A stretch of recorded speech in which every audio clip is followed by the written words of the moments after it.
late last night, early this morning, which has been put out by the Ministry of Defence. Just in case it has been missed, I will request Colonel Sophia Qureshi and Wing Commander Vyomika Singh to just update you and fill you in on the details. Thank you, sir. Operation Sindoor 7 मई 2025 को हुई press conference के दौरान भारत ने अपनी प्रतिक्रिया को केंद्रित, संतुलित और गैर उत्तेजक बताया था। यह विशेष रूप से स्पष्ट किया गया था कि पाकिस्तानी सैन्य ठिकानों को निशाना नहीं बनाया गया। साथ ही दोहराया गया कि भारत में किसी भी सैन्य लक्ष्य पर हमले का उचित जवाब दिया जाएगा। 7 से 8 मई 2025 की रात को पाकिस्तान ने उत्तरी और पश्चिमी भारत में स्थित कई सैन्य ठिकानों को, जैसे कि अवंतीपुरा, श्रीनगर, जम्मू, पठानकोट, अमृतसर, कपूरथला, जालंधर, लुधियाना, आदमपुर, भटिंडा, चंडीगढ़, नाल, फलौदी, उत्तरलाई और भुज पर ड्रोन और मिसाइलों से हमला करने का प्रयास किया। इन हमलों को इंटीग्रेटेड काउंटर यूएएस ग्रिड और वायु रक्षा प्रणालियों द्वारा निष्क्रिय कर दिया गया। इन हमलों का मलबा कई स्थानों से बरामद हुआ, जो कि पाकिस्तानी हमलों का प्रमाण है। On the night of 7th May 2025, Pakistan attempted to engage a number of military targets in northern and western India using drones and missiles. These places included Avantipura, Srinagar, Jammu, Pathankot, Amritsar, Kapurthala, Nal, Jalandhar, Ludhiana, Adampur, Bhatinda, Chandigarh, Falodi, Uttarlai and Bhuj. These were neutralized by the integrated counter unmanned aerial system and other air defense systems. The debris of these attacks is now being recovered from a number of locations that prove the Pakistani attacks. आज सुबह भारतीय सशस्त्र बलों ने पाकिस्तान के कई स्थानों पर वायु रक्षा रडार और प्रणालियों को निशाना बनाया। भारत की प्रतिक्रिया समान क्षेत्र में समान तीव्रता के साथ की गई। यह विश्वसनीय रूप से ज्ञात हुआ कि लाहौर में स्थित एक वायु रक्षा प्रणाली को निष्क्रिय कर दिया गया। Today morning, Indian Armed Forces targeted air defense radars and systems at a number of locations in Pakistan. Indian response has been in the same domain with the same intensity as Pakistan. It has been reliably learnt that an air defense system at Lahore has been neutralized. Pakistan ने नियंत्रण रेखा पर आकरण गोलीबारी की तीव्रता बढ़ा दी है, जिसमें कुपवाड़ा, बारामूला, उरी, पुंछ, मेंढर और राजौरी क्षेत्रों में मोर्टार और भारी तोपखाने का इस्तेमाल किया जा रहा है। Pakistan has increased the intensity of its unprovoked firing across the line of control using mortar and heavy calibre artilleries in areas in Kupwara, Baramulla, Uri, Poonch, Mendhar and Rajouri sectors in Jammu and Kashmir. 16 innocent lives have been lost, including 3 women and 5 children due to the Pakistani firing. Here too, India was compelled to respond to bring mortar and artillery fire from Pakistan to a halt. Indian Armed Forces reiterate their commitment to non-escalation, provided it is respected by the Pakistan military. Jai Hind.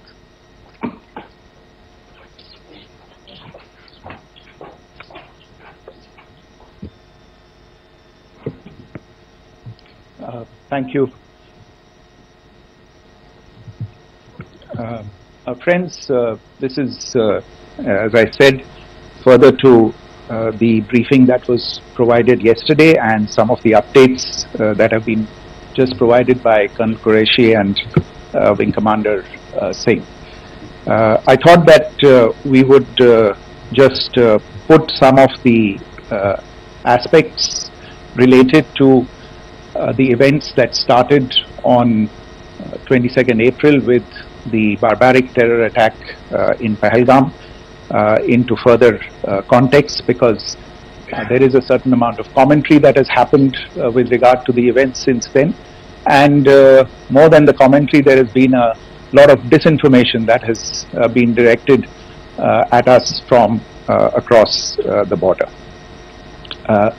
So a few things that I would like you to keep in mind. First of all, there is mention on all sides of escalation. I think the first point that you have to keep in mind is the attack of 22nd April in Pahalgam is the original escalation. ये जो सिलसिला है जो हम देख रहे हैं आज की घटनाओं को लेके, ये 22 अप्रैल के पहलगाम के हमले से शुरू हुआ है. एस्केलेशन वहां पे हुआ है और उस एस्केलेशन का जवाब भारतीय सेना ने, भारतीय फौज ने कल अपने एक्शन से दिया है. Secondly, I want to invite your attention to the involvement of the group calling itself the Resistance Front in these attacks. I pointed this out yesterday that this is a group that is a known front for the well-known Pakistan-based terrorist organization Lashkar-e-Taiba. The group has been reported earlier. I mentioned to you about the Indian authorities providing information to the UN 1267 Sanctions Monitoring Committee, and in fact we are going to be meeting with the team again very soon, and we will be providing an update to the information that we have provided earlier. But what is interesting, दिलचस्प बात यह है कि संयुक्त राष्ट्र की सुरक्षा समिति में जब पहलगाम के हमले को लेके एक प्रेस वक्तव्य जारी करने की बात चल रही थी, तो आप सोचिए किस देश ने टीआरएस का, द रेजिस्टेंस फ्रंट का उसमें मेंशन किया जाना, उसको अपोज किया. पाकिस्तान ने. This was after the fact that the TRS claimed responsibility for this attack not once but twice within a few hours after the incident on the 22nd of April, and then again on the morning of 23rd April. And it is perhaps only after the full gravity of the incident was realized by its masters and handlers across the border that it was managed to back off from this claim. Obviously, that retraction doesn't convince anybody. तीसरी चीज जो मैं आपसे कहना चाह रहा था, और कर्नल कुरैशी और विंग कमांडर सिंह ने कल भी बड़े स्पष्ट शब्दों में और आज भी आपसे ये बात साझा की है. जो भारतीय रिस्पांस है वो नॉन एस्केलेटरी है, प्रिसाइज है, सटीक है, मेजर्ड है और कंसिडर्ड है. Our intention has not been to escalate matters. We are only responding to the original escalation, as I said, and our response has been targeted, precise, controlled and measured.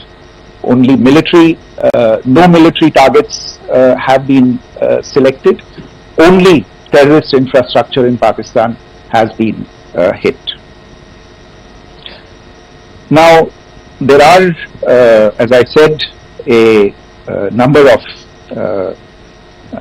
issues that have been raised in commentaries, and there's a lot of, as I said, unfounded disinformation and fabrication that has come from across the border, and I would just like to use this opportunity to set the record straight on some of these issues. The first of these is Pakistan trying to wash its hands off any and all involvement with terrorism. I think the Pakistani information minister said there are no terrorists in Pakistan. And I think he was challenged on that in the television program that he was appearing on. But even if I partially repeat myself from yesterday, I think Pakistan's reputation as the epicenter of global terrorism is rooted in a number of instances where concrete evidence is available, not just to India, but to governments and authorities and agencies around the world. There are several terrorist attacks around the world where Pakistani fingerprints have been found. I don't need to belabor the point with regard to this audience about where Osama bin Laden was found and who called him a martyr. Pakistan has also for decades pursued cross-border terrorism into India with impunity, and as I said yesterday also, in order to deliberately mislead the international community, they claimed that the terrorist Sajid Mir was dead. They came under pressure, and Sajid Mir was then brought back to life, arrested, and is now apparently in Pakistani custody. Pakistan is also home to a very large number of UN proscribed as well as UN proscribed terrorists, as well as terrorists proscribed by a number of other governments in the world, including, of course, the Lashkar-e-Taiba and the Jaish-e-Mohammed, as well as their leaders, Masood Azhar and Hafiz Mohammed Saeed. आपने देखा होगा हाल ही में पिछले कुछ दिनों में पाकिस्तान के रक्षा मंत्री और उनके पूर्व विदेश मंत्री दोनों ने इस बात को माना है कि पाकिस्तान का ऐसे ग्रुप्स के साथ जो रिश्ता है वो क्या रहा है. Both the defense minister and the former foreign minister of Pakistan, I think they've done a more eloquent job of this than I could ever do in terms of describing their country's implication in international terrorism and their involvement in housing these kinds of groups. दूसरा जो विषय है वो है पाकिस्तान का जो एक दावा है कि एक इंटरनेशनल impartial investigation होना चाहिए, एक joint investigative committee होनी चाहिए. These calls for jointly investigating this heinous and barbaric attack in Pahalgam. Again, I think you know the history well on this, you know the track record well, and it is not a bright track record insofar as Pakistan is concerned. In fact, in the pursuit of justice for the victims of multiple terrorist attacks, whether it be Mumbai in 2008, in Pathankot in 2016, or many others, but in particular for these two attacks, India had offered to cooperate. India provided forensic evidence and urged Pakistan to bring the perpetrators of these attacks to justice. We, in particular with regard to the Mumbai attacks of 2008, where a Pakistani Lashkar-e-Taiba terrorist was captured alive, India provided extensive information and evidence related to the involvement of Pakistani terrorists in this attack. Cases were registered, but you are all aware that these cases have not progressed despite the formation of judicial teams, etc. And Pakistan has consistently stonewalled all efforts to move the investigation along. In fact, with regard to the Pathankot attack as well, a joint investigative team was formed. We gave access, unprecedented access, I should say, to Pakistani team to the site of the attack. Details of call records, data, and DNA, etc. were shared with Pakistan. We had shared with them details related that we had been able to access to the addresses of terrorists. We presented evidence against the office bearers of Jaish-e-Mohammed who had conspired in the attack, and the handlers of the terrorists who facilitated them and guided them in. But there has been no movement on this. So in all of this, I think the experience has not been positive, and it certainly doesn't give us the confidence now to take at face value Pakistani assertions of wishing to participate in a joint investigation. These are just delaying tactics, these are just stonewalling tactics, and in fact there is reason to believe that Pakistan uses the evidence that we provide only to cover its tracks and in fact defend the terrorists who we are looking for and obstruct the path of investigation. A third point that I wanted to address was the claim that only civilians were killed in the strikes on the 7th of May. We have made the point very clearly that all attacks on the morning of 7th May were against carefully selected terrorist infrastructure, terrorist targets. It is not clear to us, in fact, seeing some of the coverage of the after effects of these strikes, including the funerals for the terrorists that were held yesterday. I think a lot of you have seen the reports and the coverage on media. If only civilians, if any civilians were killed in these attacks, I wonder what message this picture actually sends to all of you. This is a question that is worth asking. It's also odd that the funerals of civilians are carried out with the coffins being draped in Pakistani flags and state honors being accorded. As far as we are concerned, the individuals eliminated at these facilities were terrorists. Giving terrorist state funerals may be a practice in Pakistan. Doesn't seem to make much sense to us.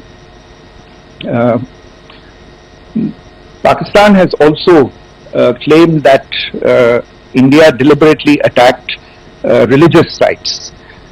This is completely false. Again, I have made it clear that the targets were terrorist infrastructure, terrorist facilities, and locations connected clearly with incidents of cross-border terrorism into India. And it is in fact Pakistan that is misusing religious sites as a cover to in fact radicalize, direct and indoctrinate and train terrorists. In fact, contrary to what Pakistan is claiming, yesterday Pakistan launched a targeted attack on the Sikh community in the state of Jammu and Kashmir, hitting Gurdwara in Poonch and the homes of Sikh community members, which came under attack, and we know that at least 3 individuals were killed in that particular attack. Pakistan is also making attempts to, in fact, just to add to this point, the retaliatory action that Pakistan has taken, in fact, is impacting civilians. I showed you the picture of the Gurdwara and the Sikh community members who were killed in this. There are other civilians also who've been killed and injured in these attacks. In fact, since yesterday morning, a total of 16 civilians have been killed and 59 others have been injured in the attacks by Pakistan. Not only this, Pakistan is also making attempts as part of its disinformation campaign to paint our action with regard to cross-border terrorism through the communal angle. If that is the issue, then I think I can do no better than to cite or point you in the direction of the Pakistan Army Chief's speech of 16 April 2025. I think that is the last word in communal rhetoric. And in the Pahalgam attack itself, you are aware of the kind of religious profiling that was done there, and perhaps there is a linkage between these two events.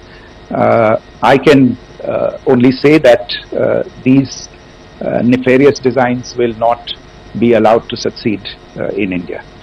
And it is to be noted that people from all faiths, all religions, all regions in India have unequivocally, not just in India but around the world, have condemned these attacks. The Pakistani claims of now responding to India's strikes of the 7th of May. As I said right at the outset, it is India which is responding. The original escalation was by Pakistan on the 22nd of April. We are the ones who are responding to that escalation with the action that was taken yesterday morning. And again, I would like to emphasize that the action was restrained.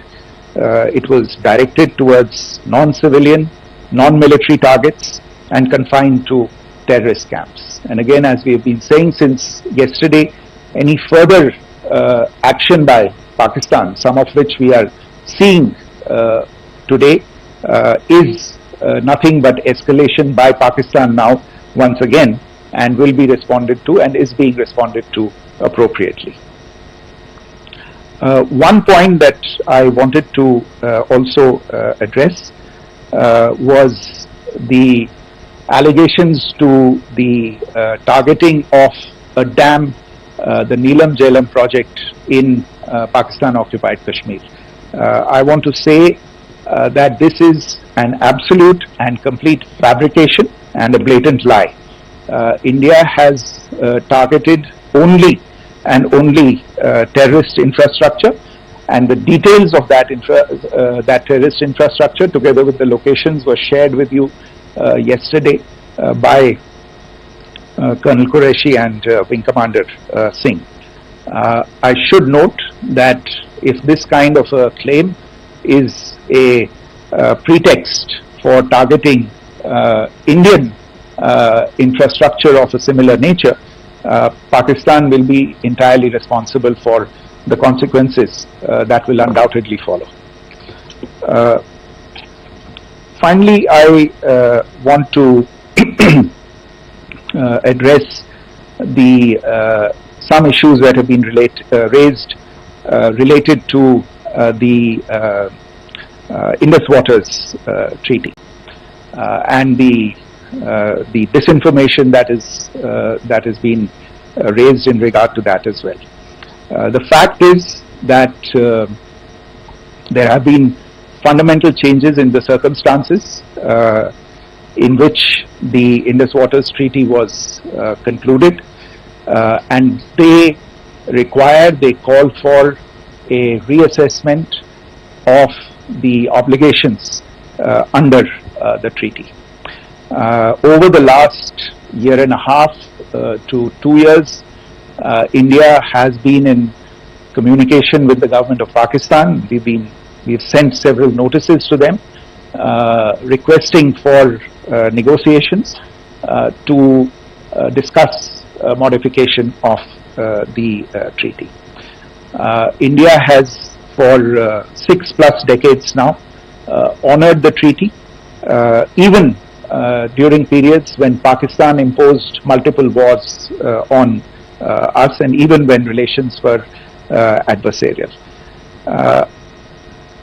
Pakistan is the one that has been acting in violation of the treaty, deliberately creating legal roadblocks in India exercising its legitimate rights on the western rivers. Any projects that India sought to build on the eastern rivers, and even on the western rivers, which we are allowed to by the treaty, were always challenged by Pakistan, thereby hampering our rights to utilize our legitimate waters under the treaty. In fact, if you see, the preamble of the treaty itself states that the treaty was concluded in a spirit of goodwill and friendship. Mark those words, concluded in a spirit of goodwill and friendship. ये भारत का धैर्य और भारत की सहनशीलता है जो 65 साल से हम इतनी प्रोवोकेशन के बावजूद इस ट्रीटी को निभा रहे हैं.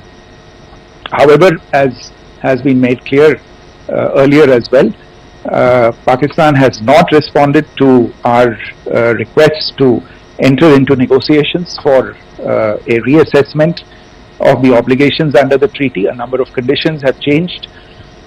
This is a treaty that was based on the engineering techniques of the 50s and the 60s. We are living through the first quarter of the 21st century. Technological changes and technological advancements have to be taken into account. There are demographic changes, there are climate changes that have taken place, there is the imperative of clean energy, and of course the terrorism that Pakistan has wreaked in the state of Jammu and Kashmir itself has hampered India's ability to exercise its rights under the treaty.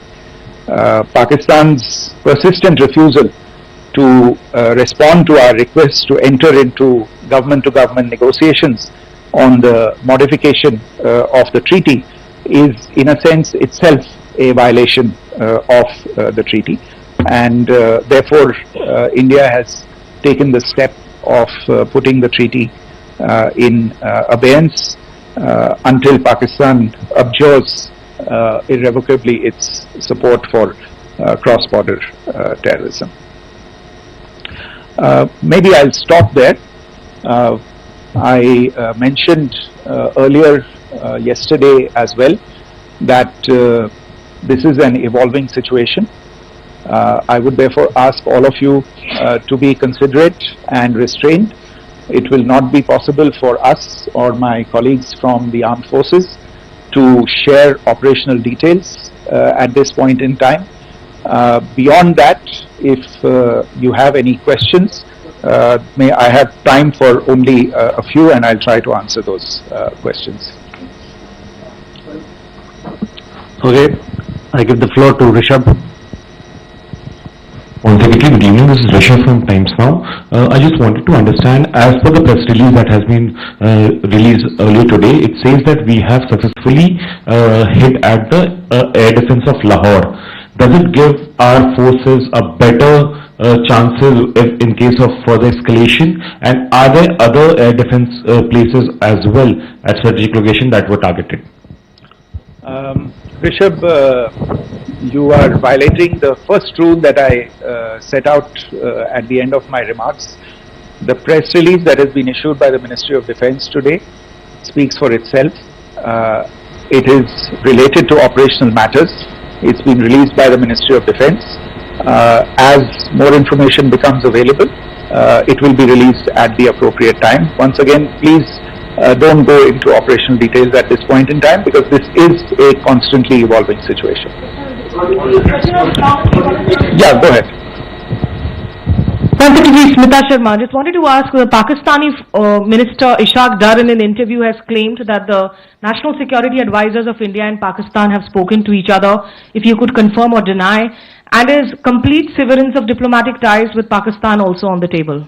I have no information with regard to contacts between the two national security advisors. insofar as diplomatic relations are concerned, you've seen the steps that were announced in response to the following the meeting of the Cabinet Committee on Security on the 23rd of April. There are no further steps that are under consideration at this moment in time. Here, go ahead. Foreign secretary, मेरा नाम मनीष है, मैं TV 9 Bharatvarsh से हूं और आपने खुद ही बताया कि कितना मिस इन्फॉर्मेशन क्रॉस बॉर्डर से आ रहा है, बल्कि ऐसा लग रहा है जैसे पाकिस्तान के प्राइम मिनिस्टर और डिफेंस मिनिस्टर तक भी प्रोपेगेंडा करने में मिस इन्फॉर्मेशन में आ गए हैं। वो कई बार तो ये तक दावा करते हैं कि हम 3 राफेल हमने गिरा दिया, इतने हमने मिग गिरा दिए, और जब उनसे पूछा जाता है तो वो कहते हैं कि सोशल मीडिया में हमने ये सब चीजें देखी थी। तो अगर आधिकारिक तौर पर अगर आप कुछ कह सके इस पर, ताकि उन्हें भी समझ में आए कि इस तरह के प्रोपेगेंडा नहीं चलने वाला है। देखिए, जब सही समय होगा तो आधिकारिक तौर पे इसके बारे में सूचना दी जाएगी, लेकिन जो आपका प्रश्न है कि प्रधानमंत्री और उप प्रधानमंत्री और विदेश मंत्री, उनके रक्षा मंत्री इस तरह की बातें कर रहे हैं, तो इसमें अचरज की कोई बात नहीं है। आखिरकार ये एक देश है जिसने अपना इसका जन्म लेते ही झूठ शुरू हो गया था। 1947 में जब पाकिस्तानी फौज ने जम्मू कश्मीर पे दावा बोला, तो उन्होंने किसी ऐसे वैसे व्यक्ति से नहीं, संयुक्त राष्ट्र से झूठ बोला कि हमारा कोई लेना देना नहीं है इससे, ये लोग जो गए हैं वो तो कबायली हैं। वो तो जब हमारी फौज वहां पे पहुंची और यूएन के लोग, संयुक्त राष्ट्र के लोग खुद वहां पे पहुंचे, उन्होंने देखा कि वहां तो पाकिस्तानी फौज घुसपैठ करके आ गई है, उसके बाद पाकिस्तान को मुंह की देखनी पड़ी और उनको मानना पड़ा कि हाँ, उनकी फौज वहां पे कुछ समय से पड़ी हुई है। तो ये जो यात्रा है एक तरह से 75 साल पहले शुरू हो चुकी है। तो I am not surprise that this kind of disinformation is being indulged in. Yeah. Siddhant. Sir, Siddhant from Beyond. Sir, we have seen a lot of negative comments coming from the Pakistani military of escalation. If tomorrow there is an escalation, there are strikes, we know one attempt has been thwarted, what will be the Indian response to those attempts of creating more escalation? Because it is looking like it's going towards more escalation. And my second question is, are any other world powers, essentially the P5 countries, the West Asian countries, reaching out to de-escalate the current situation? Look, on escalation, we've already made our stance clear. I mean, there are 2 basic points. First of all, it is Pakistan that escalated on the 22nd of April. We are only responding to that escalation. And then what we have said yesterday and what my colleagues have said today, that now if there is an attempt at further escalation by Pakistan, it will be responded to in an appropriate domain. And therefore, the choice is entirely that of Pakistan to make. As to your second question, I don't think I can do better than to point you in the direction of the statements that are being made from practically every chancellery in the world and the sentiment that they are carrying. That sentiment essentially and for the major portion is support for the government of India in the context of the condemnation of the terrorist attack in Pahalgam on the 22nd of April. There is wide recognition of the government of India's right to respond to these attacks in self-defense, and of course a desire to ensure that there is not further escalation. I think these statements speak for themselves. Yeah. Sir, this is Mosami from India Today. Now, in the all-party meeting, we have learned that the Defence Minister has said that, you know, in the Operation Sindoor, almost 100 terrorists were killed. Would we have any details about what is the number like, and also about if there were any big faces, masterminds, terrorist masterminds who were in fact killed? There is also a report that Masood Azhar's family's 10 members have been killed, and Rauf Asghar, who was actually the mastermind of Pulwama, he's also been badly, severely injured. I don't have information at this point in time to share with you on these issues, but as I said, I think you know, there is so much information out there on television, in the news media, in social media, that it sometimes looks like a long time has passed since this. Please understand that slightly over 36 hours only have passed since this operation was undertaken. Let us have some patience. Information will come out and will be shared in due time. Shruti. Thank you, Foreign Secretary. Shruti Ranjan from Bloomberg. Sir, could you give us any understanding whether India has moved the IMF or the World Bank to kind of, sensitize them about the the bailout that Pakistan has and, the kind of stuff that the Pakistan government is doing? Look, we have an executive director at the IMF. Tomorrow there is a meeting of the board of the IMF, and I'm sure that our executive director will put forward India's position. The decisions of the board are a different matter. You know the process through which they are made. But I think the case with regard to Pakistan should be self-evident to those people who generously open their pockets to bail out this country. And since you are from Bloomberg, I think you would have the data on how many IMF bailout programs have been very good. Thank you. Have been sanctioned in the space of the last 3 decades. And I think you would also have an idea of how many of those programs have actually reached successful conclusion. Probably not many. So I think this is a decision that board members have to take by looking deep within themselves and looking at the facts. So we can, one last question, sir. Sure. One last question. Foreign Secretary, I'm Siddhant from CNN News 18. I would like to know, since it's an opportunity to speak to you, I would like to know the response coming from United States since last 3 weeks. Saudi Arabia, Qatar. In fact, Prime Minister Modi spoke to Qatar before the strikes that evening. Perhaps how do you read the support coming from these countries? Perhaps traditionally they were seen on the other side. This time around, their statements are strong worded. In fact, India-Saudi joint statement also had a very strong condemnation, strong worded condemnation. United States at all levels have condemned the attack and have extended support. In fact, Saudi Deputy Foreign Minister is in India. He just met EMS Jaishankar. Also, if you could shed some light on his visit, his meeting with EMS Jaishankar. In fact, we have also been told that he met Prime Minister Modi. Thank you. Look, all the countries that you named and many others, we have been in touch with them. The Prime Minister has spoken to a large number of world leaders. A large number of world leaders have called him, as have called the External Affairs Minister. As we speak, there are conversations going on today as well with world leaders. And your assessment or conclusion of the general tenor of these messages is very much on point.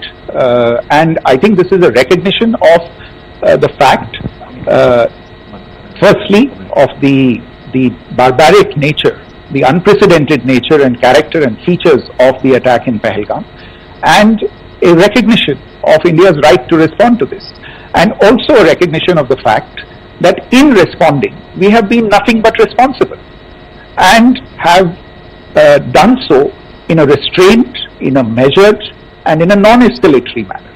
I think that counts for something.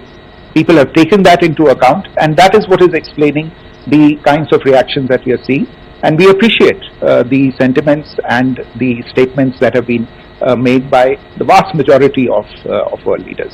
Yes, the Saudi Minister of State for Foreign Affairs is in Delhi. He had a meeting with the External Affairs Minister earlier today. I don't have further details at this moment, but if there are details, the ministry will share them at some point with you. Thank you. I think that's all we have time for today. We'll join you again soon. Thank you all. Thank you.